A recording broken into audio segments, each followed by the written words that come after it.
Buenos días, hermanos, que Dios les bendiga. ¿Cómo están? Algunos todavía siguen de vacaciones, aunque usted no haya salido, tal vez descansó estos días y ya es un alivio, es un respiro poder descansar de la rutina del trabajo. Pero de lo que no salimos nunca de vacaciones es de adorar a nuestro Dios. Amén. Siempre estamos adorando al Rey de Reyes y Señor de Señores. Saludamos a los hermanos que están en internet. Espero que no se hayan ido de vacaciones. Los hermanos que están en la internet siguiendo la transmisión, les saludamos cualquiera que sea el día que ellos estén viendo esta enseñanza y esta reunión. Les invito a abrir su Biblia en el Evangelio según Marcos, capítulo 1. El tema de esta mañana es: ¿dónde está Jesús? Él resucitó. Entonces, al que está a un lado, usted pregúntele: ¿dónde está Jesús? Y el otro contéstele: Él resucitó. ¿Dónde está Jesús? Él resucitó. ¿Cuántos lo creen? Marcos capítulo 1.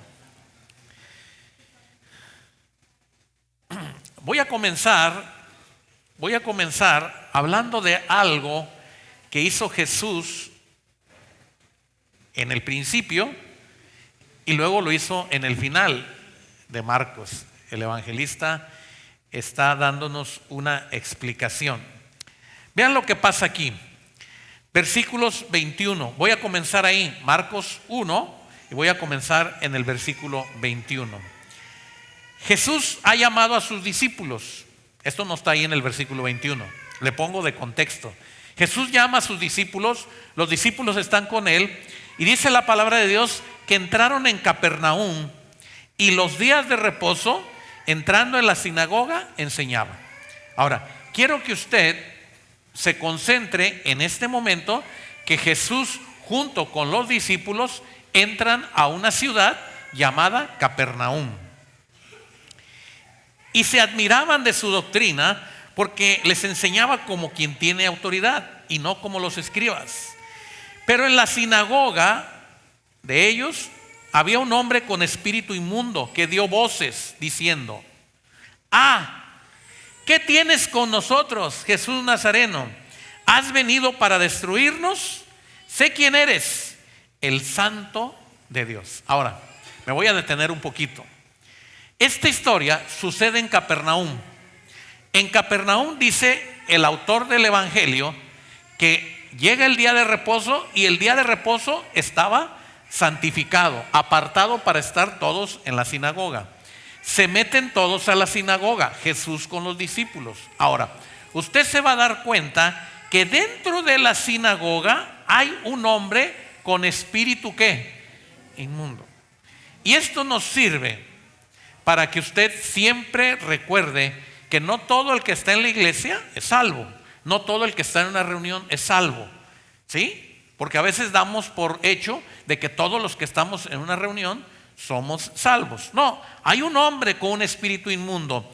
En cuanto mira a Jesús dentro de la sinagoga, lo primero que él dice es: ya te vas a meter con nosotros.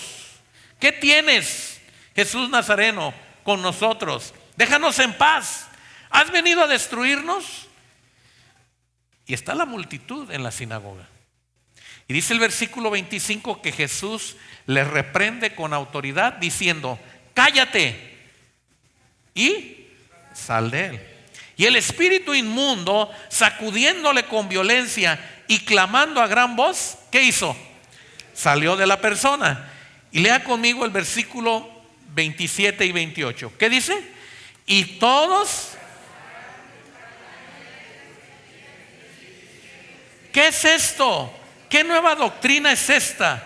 Que con autoridad manda aún a los espíritus inmundos. Y muy pronto se difundió su fama. Ahora, les dije que íbamos a concentrarnos tantito en Capernaum. Inmediatamente en la sinagoga una persona con espíritu inmundo y Jesús reprende con autoridad y el espíritu sale. ¡Wow! La gente no había visto eso. La gente nunca había visto que alguien con tal autoridad, y dice el versículo 27, según el evangelista Marcos, que su fama rápidamente Bien, salen de la sinagoga. Concéntrese usted, porque mire todo lo que vamos a hacer ahorita. Sale de la sinagoga y vienen a la casa de Simón y Andrés con Jacobo y Juan. Y la suegra de Simón estaba acostada ¿con qué? Con fiebre. Y enseguida le hablaron de ella.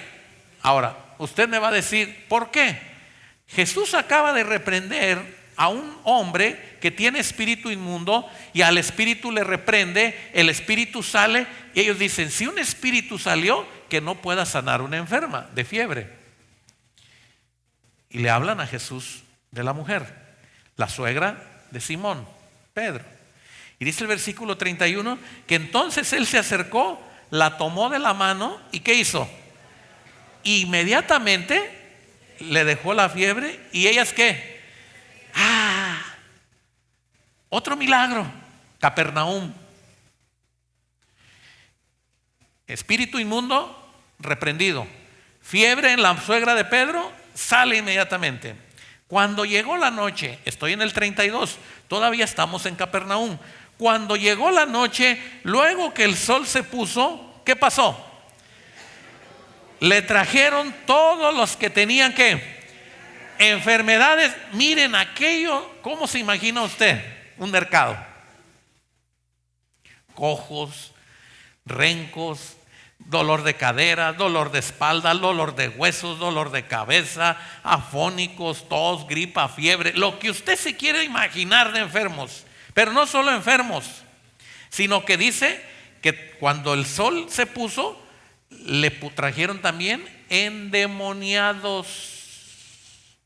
Quiere decir, hermanos, que había en aquella época mucha gente padeciendo manifestaciones demoníacas y no había quien pudiera con esos demonios. Cuando ellos ven que Jesús está sanando enfermos y que está echando fuera demonios, dice que la gente se agolpó. Estoy en el versículo 33. La gente se agolpó a la puerta y sanó ¿a qué? A muchos que estaban ¿qué? Enfermos de diversas enfermedades y además ¿qué hizo? Muchos demonios, y no dejaba hablar a los demonios. ¿Por qué? Yo no quiero imaginar, hermanos, la glorificación de Dios por medio de Jesucristo, sanando enfermos, sacando demonios y los discípulos contentos. Mire, cuando una persona en la iglesia es sana, los hermanos que oramos nos sentimos contentos, ¿sí o no?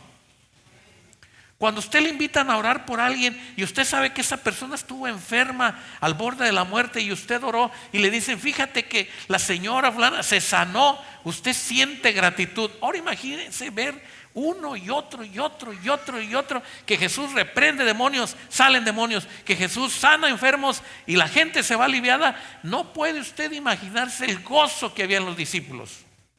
Pero pasa algo, ya era de noche. En la mañana entró en la sinagoga. ¿Y qué fue lo primero que hizo? Sanó a una persona que tenía un espíritu inmundo. Número 2, sale de la sinagoga y entra a la casa de la suegra de Pedro. ¿Y qué hace con la suegra de Pedro? Se llega la noche y en la puerta está el mundo de gente con enfermedades y demonios y Jesús sanando. ¿Y qué? Ahora lea conmigo el versículo 35. Con voz fuerte. ¿Qué dice?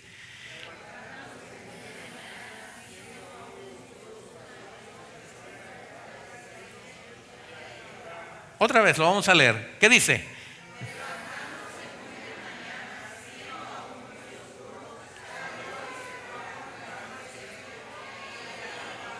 Quiero que usted piense por un momento. Jesús, un hombre que necesitaba dormir, cansado del día, de todo lo que estaba pasando. Y sucedió que Jesús El hombre que usted está viendo sanar enfermos, echar demonios, y aquel que se le agolpaba a la gente, dice, levantándose muy de mañana.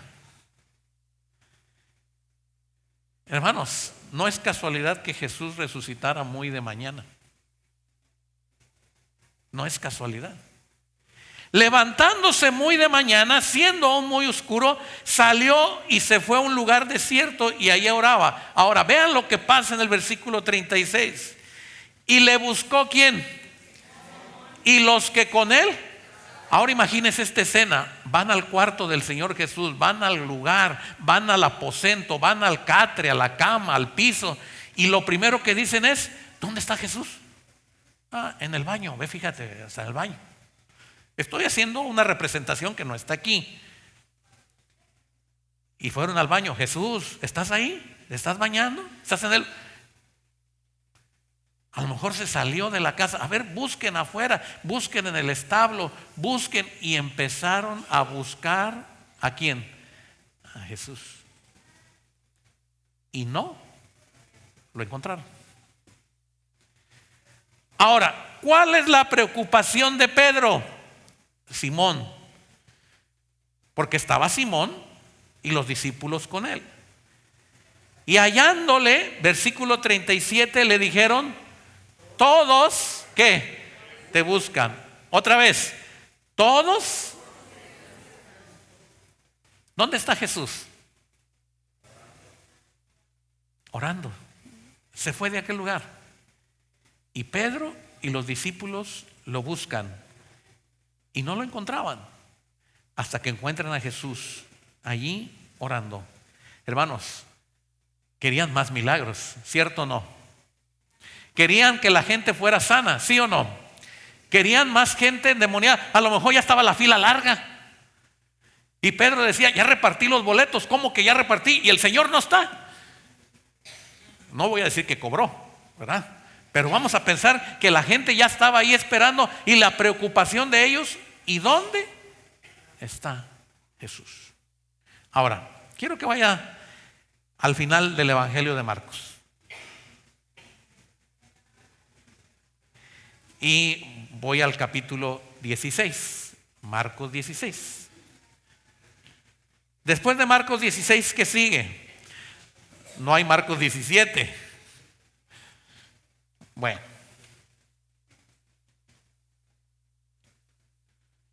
póngase de pie por favor para leer el versículo 1 y el versículo 2. Vamos a ver este contraste. ¿Ya lo tiene? Leamos. ¿Qué dice? Cuando pasó el día de reposo,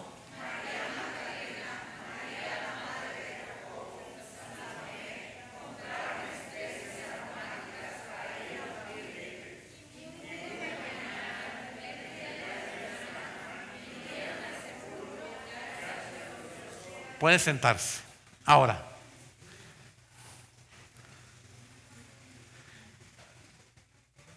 Marcos comienza diciéndonos algo. Marcos comienza diciéndonos que el Señor Jesús, el día de reposo, ¿a dónde entró? ¿A dónde entró? En Marcos 1. ¿Dónde entró el Señor Jesús el día de reposo? A la sinagoga. ¿A quién sanó el Señor Jesús en la sinagoga? Y estamos hablando de qué es el día sábado. Sábado, el día de qué? De reposo. Saliendo de ahí va a la casa de Simón, Pedro, y la suegra de Pedro está enferma. Esto está pasando en un día sábado, hermanos. Y el sábado sana a la suegra de Pedro.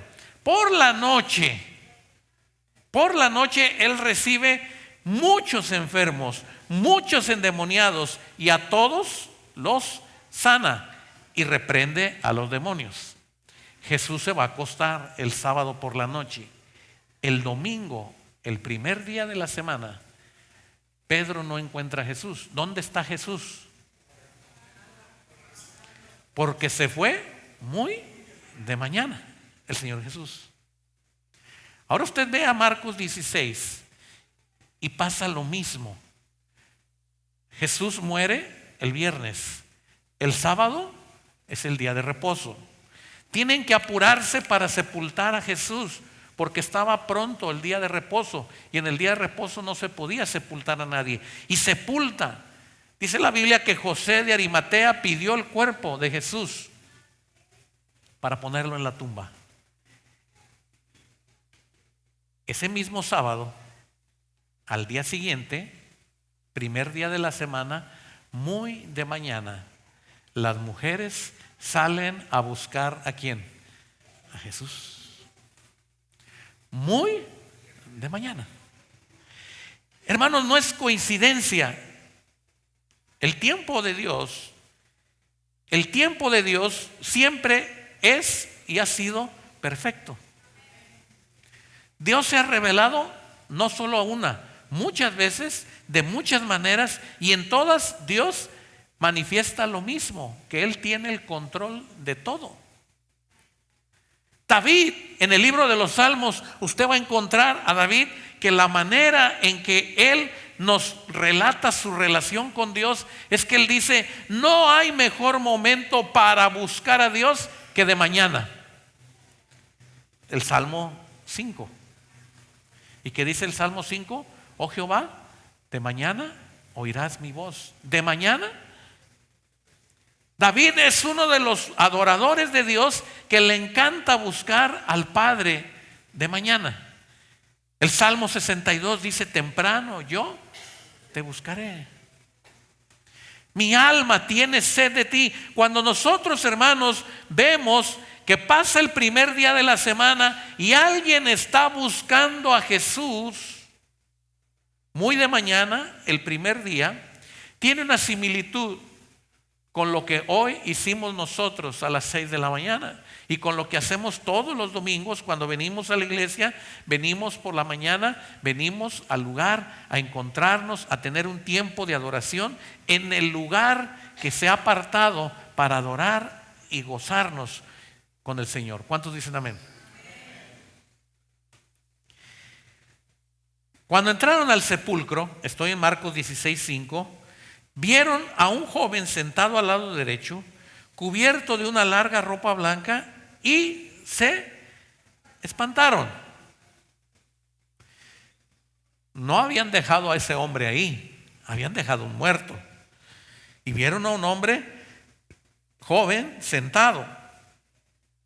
Mas él les dijo: no os asustéis, buscáis a Jesús Nazareno, el que fue crucificado, ha resucitado, no está aquí. Mirad el lugar en donde le pusieron. Pero id, decid a sus discípulos y a Pedro, ¿qué? Que él va delante de vosotros. ¿A dónde? A Galilea. Allí le veréis. ¿Cómo qué? Ahora, subraye usted la palabra, pero id, decid a sus discípulos. ¿Y a quién? ¿Quién seguramente iba a estar buscando al Señor Jesús?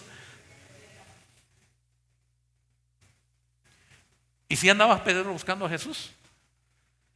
Sí. Los 4 autores del Evangelio nos muestran, hermanos, el amor que Pedro tenía por el Señor Jesús. Un amor en el cual puede revelarse la relación intensa. Aunque Pedro negó a Jesús, Pedro amaba a Jesús, hermanos.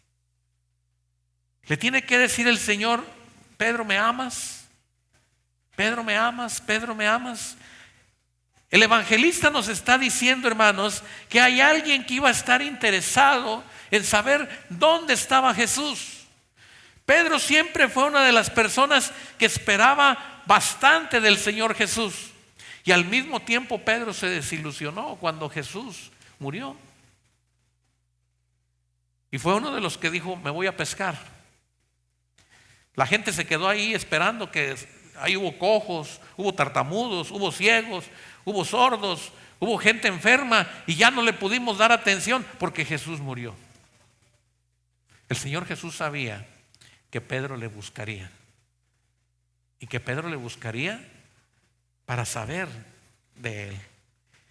y decida a sus discípulos. Versículo 8, lea conmigo. Todos juntos, Marcos 16, 8, ¿qué dice? Y ellas...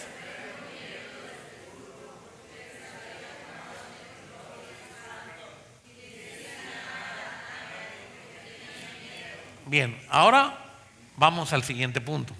Y esto lo dije un poquito en la mañana.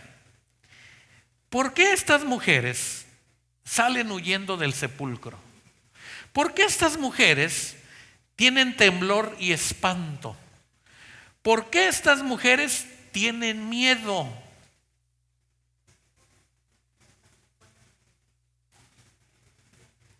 Si hay alguien que les está diciendo, Jesús no está aquí, el que ustedes vieron que fue crucificado, ha resucitado, vean que aquí está el lugar donde le pusieron, vean aquí están las cosas con que le envolvieron, vean todo lo que él dejó aquí y díganle a Pedro y a los discípulos que él va delante y que él seguramente los va a encontrar y los saludará.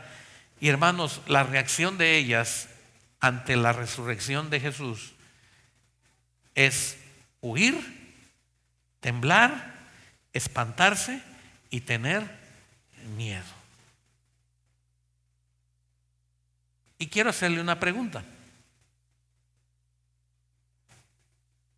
¿Temor, miedo, temblor, huir de qué? ¿Por qué? ¿Se ha hecho usted esa pregunta? ¿Por qué estas mujeres salen huyendo? No salieron gozosas, no salieron contentas, no salieron ellas llenas de paz y decir, ay, yo sabía que Jesús iba a resucitar. No, ellas tuvieron miedo. Ellas tuvieron espanto. Hermanos, la muerte en sí es un acto que a las personas, a los que no son hijos de Dios y a algunos hijos de Dios que no han puesto su fe claramente en lo que Dios ha dicho, aún siguen teniendo miedo a la muerte y a las cosas que tienen que ver con la muerte. Yo en la mañana les hablé de una mujer en Luisiana que mandó poner en su tumba esperando. Una cristiana esperando. ¿Y a quién espera?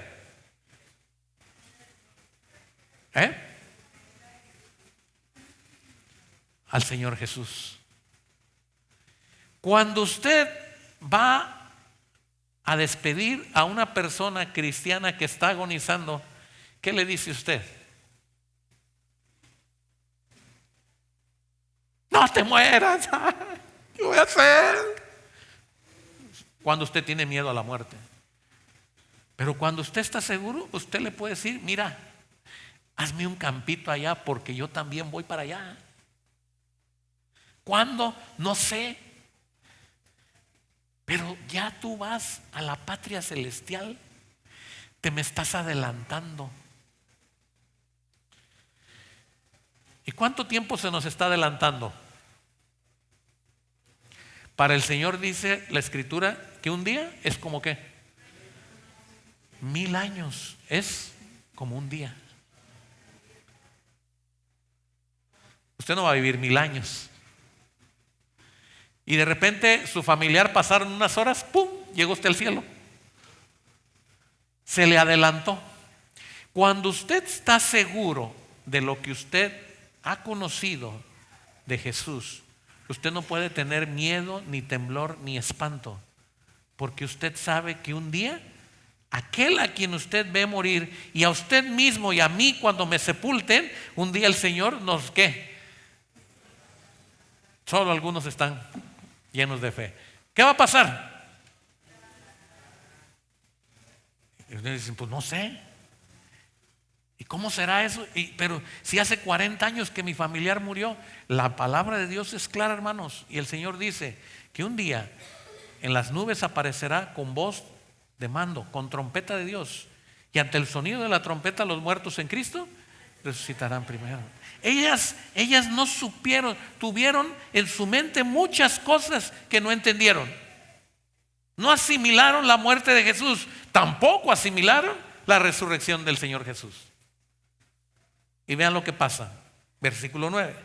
Leamos todos juntos Marcos 16, versículo 9. ¿Qué dice? Habiendo pues resucitado Jesús por la mañana, el primer día de la semana,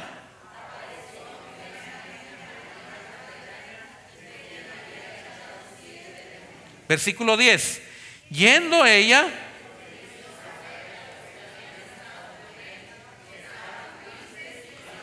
otra vez, ¿cómo está esta gente? Tristes y ¿qué? ¿A quién lloran? ¿Por qué? Porque lo creían muerto. Y están tristes, ¿por qué? ¿Y ahora quién va a sanar a mi abuelita cuando le dé sarampión? ¿Y ahora cuando me duele la muela? ¿Y ahora cuando no haya que comer, quién va a multiplicar los panes y los peces? Ellos, hermanos, están preocupados por dónde está el Señor Jesús, porque ellos no querían que Jesús se les fuera de su comodidad, de su vida, por lo que Jesús estaba haciendo.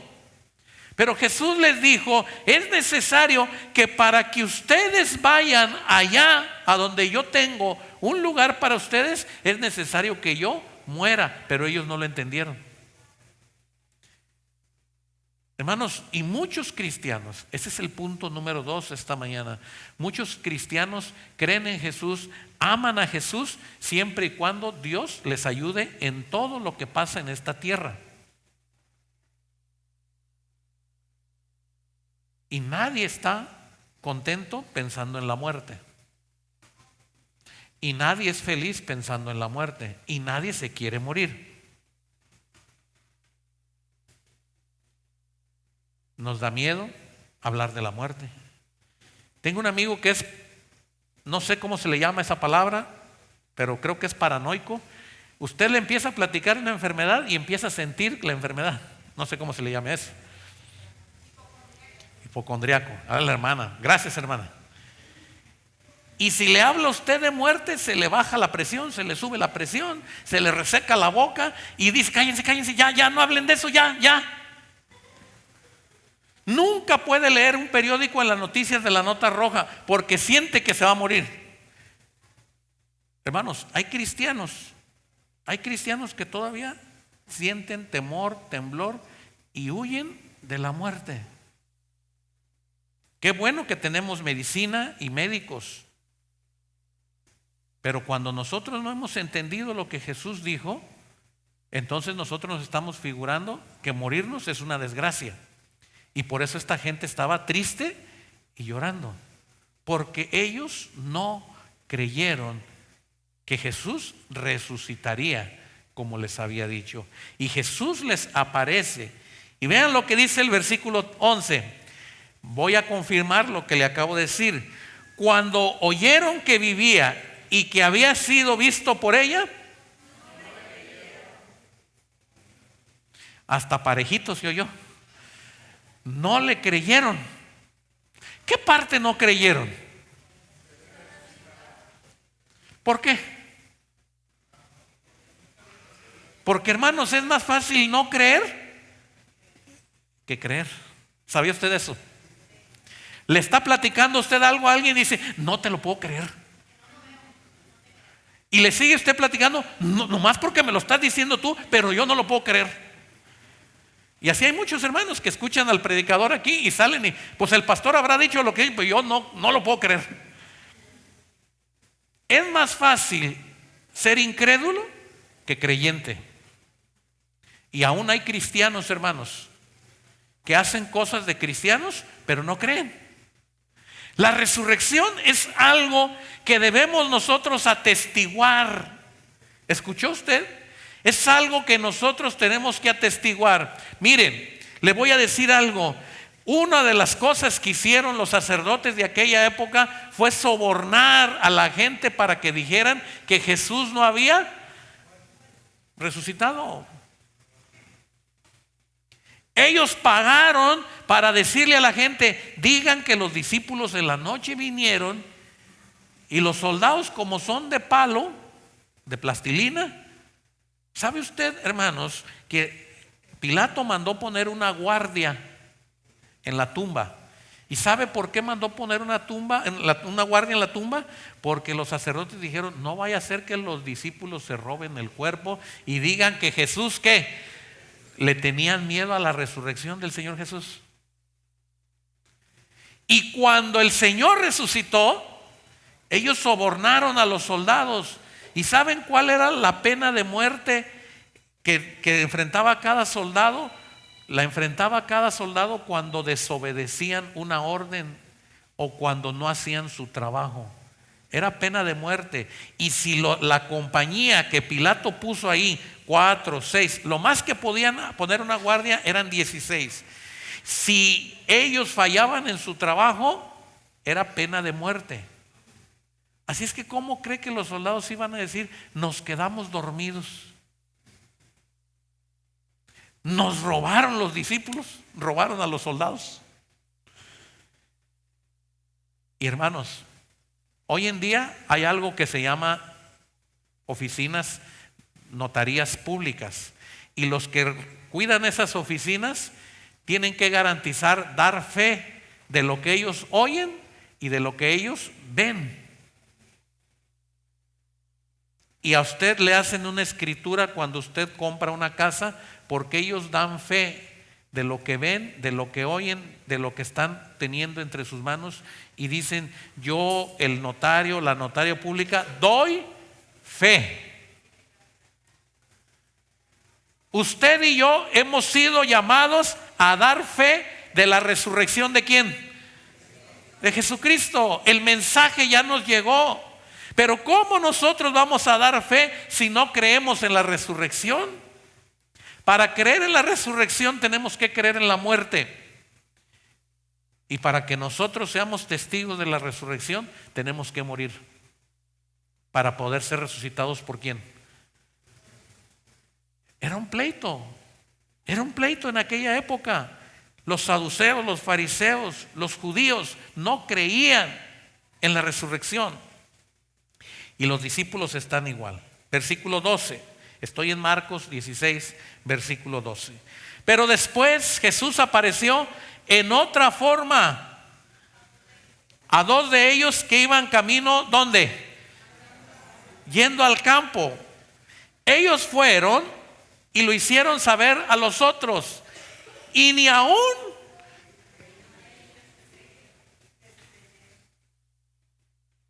qué interesante. ¿Dónde está Jesús? Pues dicen que resucitó, pero yo no creo. ¿Dónde está Jesús? ¿Resucitó Jesús? No, pues ¿cómo va a resucitar Jesús?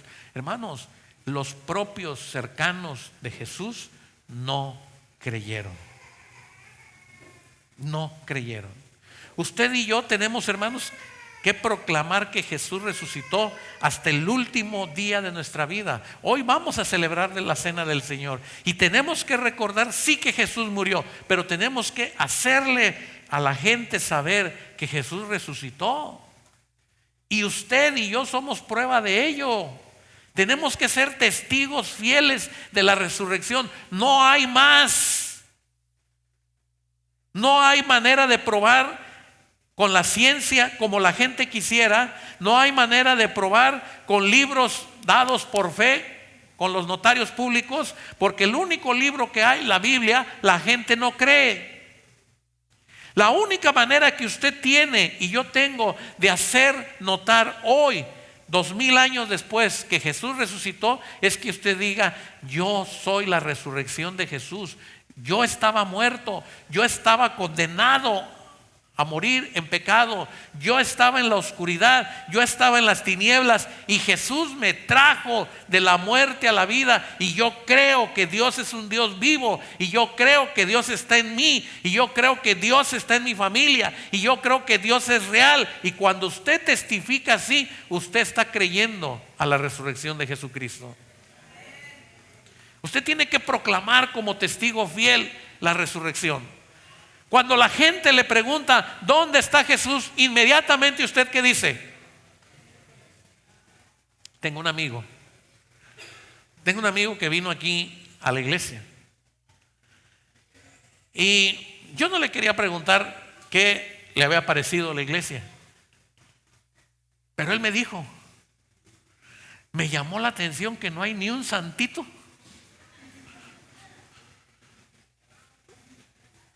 Y yo le dije a mi mujer, yo esperaba mínimo ver una cruz con un rostro de Jesús allí ensangrentado. Y me dice él, ¿les prohíben tener aunque sea una cruz y a un Jesús ahí? Y le digo, no, pero es una cuestión de fe. Si yo te estoy invitando a que tú tengas la oportunidad de estar en una reunión donde nosotros le cantamos a un Dios vivo, ¿por qué te tengo que poner a un Jesús muerto? Es contradictorio, ¿no? Sí, dice, pero es que uno así como que le guarda más respeto. Pero ¿qué preferirías tú? Que te mostrara yo una persona que murió hace tiempo y que tú sintieras gozo de ver la foto de alguien que murió hace tiempo, o que yo te presentara una persona viva, quien te puede escuchar y quien te puede hacer reír y quien te puede abrazar? No, pues prefiero una gente viva. Por eso no tenemos imágenes de Jesús crucificado, porque entonces nosotros estaríamos proclamando la incredulidad de estas mujeres. ¿Qué creyeron estas mujeres? Que Jesús, ¿no qué? Y en una de esas hasta dijeron, pues puede ser que haya sido José de Arimatea, tenía mucho dinero. A lo mejor dijo, como esta tumba era para mí y los míos, esto fue de rápido, pero me llevo a Jesús a una tumba más chiquita. A lo mejor hubo gente, hermanos, que no creyeron. Y el evangelio hoy en día está siendo opacado, porque en lugar de que nosotros proclamemos y hablemos de un Cristo vivo, con nuestras acciones, teniendo temor de la muerte, estamos proclamando que Jesús no ha resucitado, no vive. Cuando usted dice, no puedo creer, no creo que eso pase, esto sería imposible que pasara en mi vida, usted está evocando a un Dios muerto.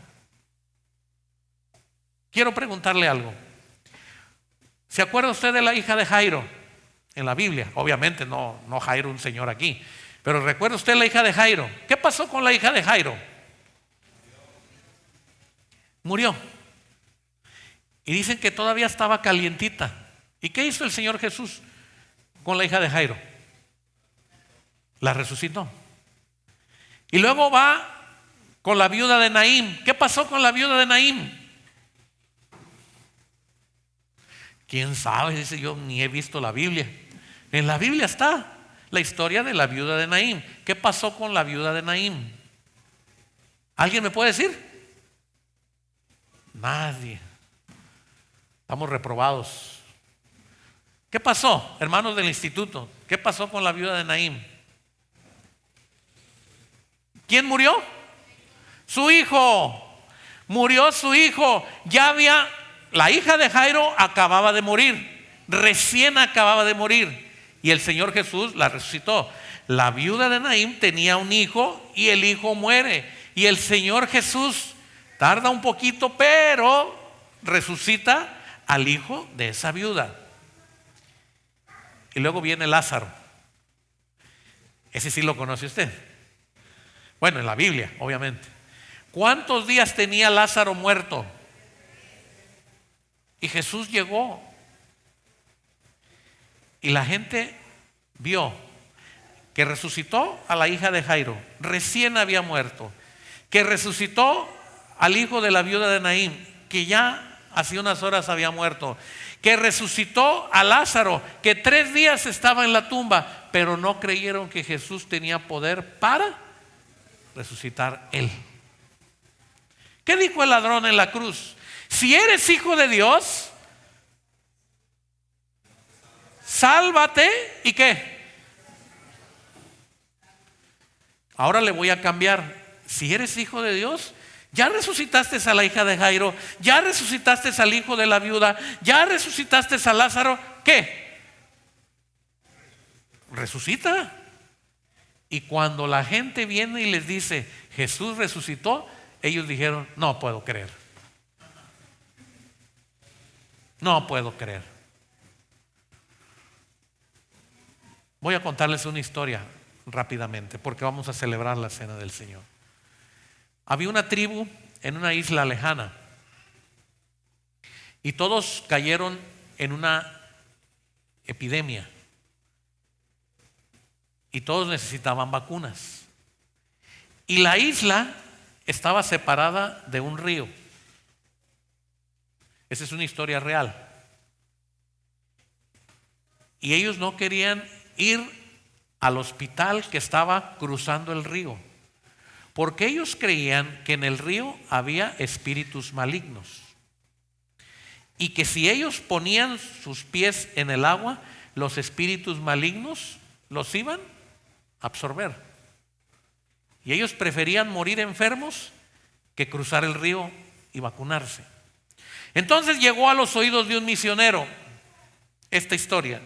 Y aquel misionero fue y se paró de aquel lado del río y les habló, y salió el jefe de la tribu de aquella isla y les dicen, yo les pido por favor que no se mueran, crucen el río, vengan por favor a este hospital y vacúnense, no pasa nada. Y ellos dijeron, no, porque ese río tiene espíritus malignos y nos van a succionar y moriremos.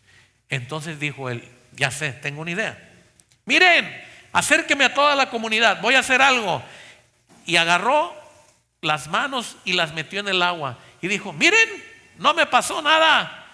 Ya toqué el agua del río y ningún espíritu maligno vino por mí. Y ellos dijeron, y dijo este misionero, ¿y qué voy a hacer? Otra cosa, agarró agua y se echó en la cara y se echó en la cabeza y se echó en la cara y se echó en la cabeza y dijo, miren, no me pasó nada. Y ellos dijeron, no, te creemos. Y dijo el misionero, ¿qué voy a hacer? Entonces fue y se metió y le llegaba el agua al pecho y se daba vueltas en el río y les decía, miren, no me pasa nada, no me voy a morir, no hay ningún espíritu maligno. Y ellos,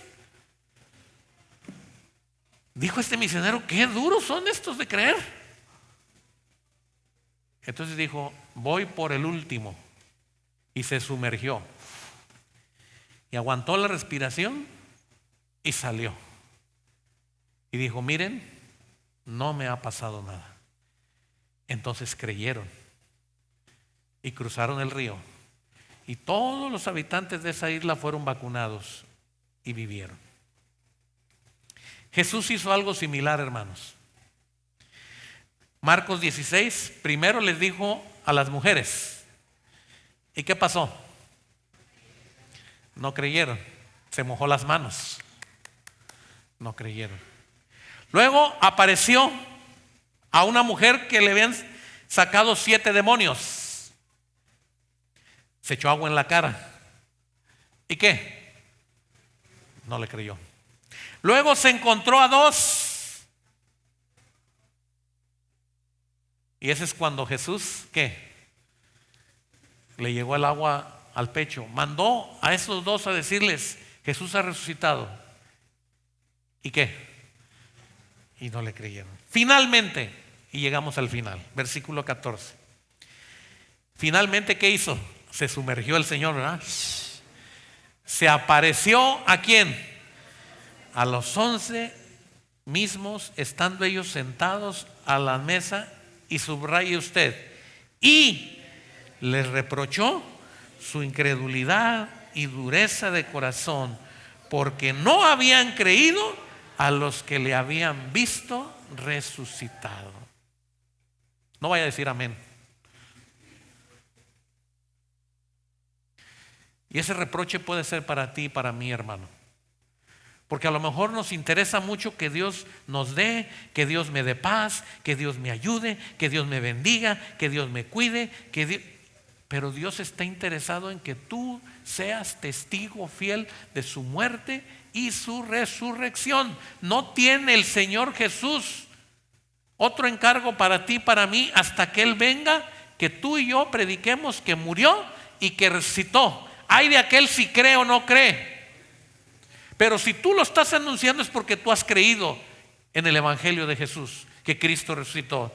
Por eso les dice: id por todo el mundo y predicad el Evangelio a toda criatura. Y ese es el Evangelio de Dios, hermanos. Que anunciemos que Cristo está vivo. El Cristo al que tú sirves está vivo. El Cristo de la cruz fue sepultado, sí, pero resucitó al tercer día. Que Cristo está en tu corazón, y si tú has creído, por eso fuiste bautizado. Por eso fuimos bautizados. Por eso yo invito a los que no han sido bautizados y creen en la resurrección del Señor Jesús y han creído en la muerte del Señor Jesús y han sido salvos por la gracia de Dios, tienen que ser bautizados, porque el bautismo es un sello de tu compromiso de ir por todo el mundo a predicar que Jesús ha resucitado. Porque el bautismo representa muerte y vida, resurrección con el Señor. Con Cristo estoy juntamente crucificado, y ya no vivo yo, mas vive Cristo ahora en mí. Y ahora nosotros hemos nacido de nuevo, somos nueva criatura, y el bautismo sella mi compromiso con Dios, de que a la gente le voy a decir que Jesús no está muerto, sino que ha resucitado. Y todo aquel que creyere, dice, será salvo. Mas el que no creyere, ¿qué? Será condenado. Y estas señales seguirán a los que creen. Póngase de pie, por favor, para leer versículos 17 y 18. Leamos todos Marcos 16, versículos 17 y 18. ¿Qué dice? Y estas señales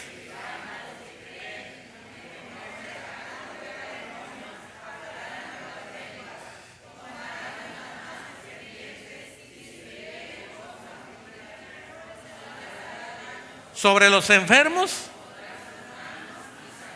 Pueden sentarse. ¿Qué está haciendo el Señor Jesús? Y este es el punto número 3 con el que concluimos. ¿Dónde está Jesús? Él resucitó. El número 3, hermanos, es que el testimonio tuyo va acompañado del poder de Dios. Sí, dígame. Tu testimonio va acompañado del poder de Dios. Cuando tú te anuncias tu testimonio de tu persona, de tus hechos y de tus logros, te estás proclamando a ti, no al Señor. Amén. Pedro y Juan llegan a los pies del Señor Jesús buscándole en oración. Pedro y Juan van a la reunión igual como van todos, sin tener nada sobre ellos. Y Pedro no le tiene que decir al cojo: mira, antes de hablar yo contigo, quiero decirte algo. ¿Sí te acuerdas de aquel que caminó unos minutos en el agua?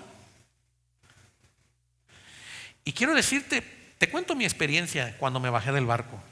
Y yo sentía que las aguas me rociaban. Pedro y Juan no tuvieron que testificar de ellos, como usted y yo muchas veces queremos hacer. Contar nuestra vida, nuestras hazañas y nuestros logros. Eso no fue lo que mandó Jesús a decir. Pedro no dijo: ¿te acuerdas? Mira, yo era el que yo tenía aquí en mi canasto un montón de panes y pasaba por la fila y pasaba y no se acababan, y yo decía: Señor, te agradezco, y pasaba. Pedro no le dice eso al cojo. Pedro le dice: lo que tengo, te doy. Esa es la gran diferencia entre nuestro testimonio personal y el Evangelio de Dios. Y mucha gente se ha equivocado contando solo su testimonio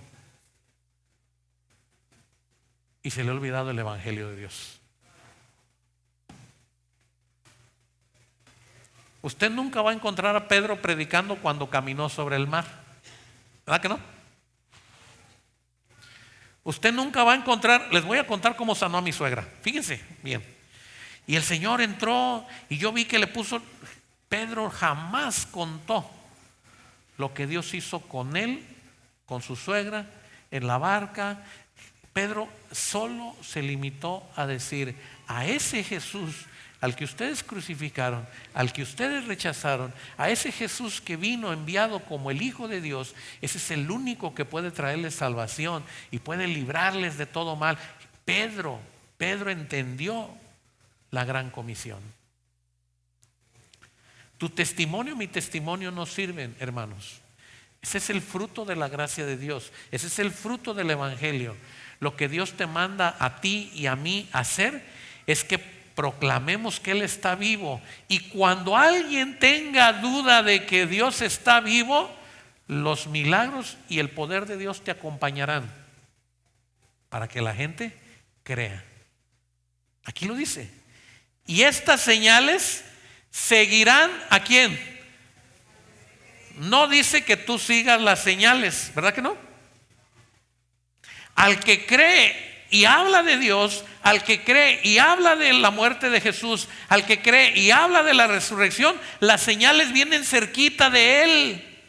Porque dicen estas señales, las va a ocupar, va a llegar un momento en que no van a creer y va a necesitar un milagro, y esas señales van a estar ahí a tu disposición. Pero hoy nosotros andamos tras de las señales para tener nuestro favor y nuestra comodidad y nuestra bendición.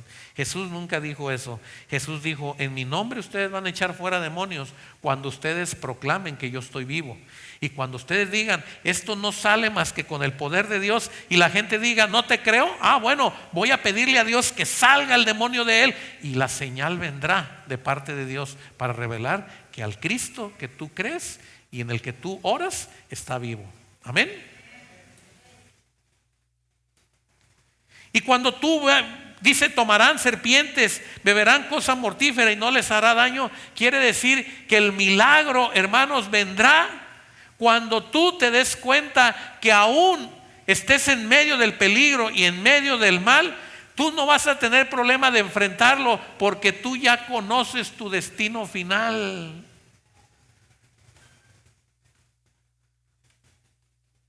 Quiero decirles algo, y con esto vamos a terminar. ¿Sabe usted cómo murieron los discípulos de Jesús? ¿Sí sabe usted cómo murieron? Martirizados. ¿Sabe usted cómo murió Esteban? Apedreado. ¿Sabe usted cómo murió el apóstol Pablo? Y le puedo decir, ¿y saben por qué ellos no tuvieron temor de morir en la forma que murieron? ¿Dónde está, oh muerte, tu aguijón? ¿Dónde, sepulcro, tu victoria? Pablo dijo: para mí el vivir es Cristo y el morir. Cuando ellos entendieron, hermanos, el significado de la muerte, y alguien les dijo: si no niegas a Jesús, si no dices que Jesús no resucitó, entonces vas a morir. No, pues muero, me voy con Él. Tengo un lugar junto a mi Padre, estoy con Él, resucitaré. Y estos hombres dieron su vida por el Señor, porque ellos entendieron que aquel que les había amado les resucitaría en el día final. Proclame usted el Evangelio de Dios. Proclame usted y sea un testigo fiel de lo que Dios ha hecho. Haga ver a Dios vivo. No dude de su resurrección. Y yo le invito a que se ponga de pie. Con su Biblia en su mano, Marcos 16. Esto es lo que yo deseo para la iglesia hoy, versículo 20. Y en lugar de decir ellos, vamos a decir nosotros. Y en lugar de decir saliendo, saldremos. Y en lugar de decir predicaron, diríamos predicando. Nosotros saldremos predicando. Leamos entonces el versículo 20. ¿Qué dice? Y nosotros Predicaremos en todas partes, ayudados por el Señor y confirmando la palabra con las señales que nos sigan. Amén. Otra vez vamos a decirlo. ¿Qué dice? Y nosotros saldremos predicando en todas partes, ayudados por el Señor y confirmando la palabra con las señales que nos sigan. Amén. ¿Cuántos dicen amén? ¿Cuántos quieren predicar que Jesús está resucitado, vivo? Amén. ¿Dónde está Jesús? Él ha resucitado. Dígaselo al que está ahí, predíquele al que está a un lado, dígale: al Cristo vivo servimos, al Cristo vivo servimos. Salga de su lugar, salude a alguien y dile: vamos a predicar que Jesús está vivo. Dele un aplauso al Señor esta mañana, con gozo, con alegría.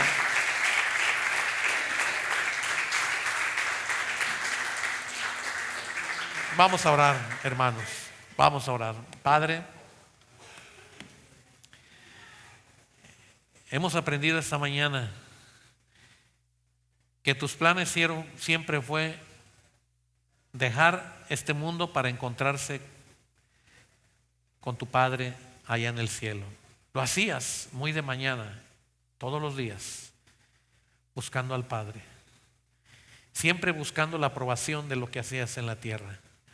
Hasta el último día que estuviste en la tierra entre nosotros, fuiste muy de mañana a la presencia de Dios, a presentarte seguramente al Padre y decirle: he cumplido todo lo que me pediste. Y nos has dejado tarea, Señor, que seamos testigos fieles de tu resurrección, que no tengamos miedo, que creamos que la muerte es pasajera. Aunque ande en valle de sombra y de muerte, no temeré. Allí el cristiano tiene que mostrarse e identificarse con la resurrección de Jesucristo. Y finalmente, Señor, nosotros proclamaremos el Evangelio. Iremos a todas partes anunciando que tú eres un Dios vivo. La gente no quiere creer. Las señales vendrán, los prodigios vendrán. Tú te manifestarás para que la gente crea el mensaje que tú nos entregaste a nosotros. Y nosotros, con amor, te decimos gracias. Gracias por permitirnos anunciar tu muerte y tu resurrección. Alabado sea, Señor. Te honramos y te glorificamos en Cristo Jesús. Amén.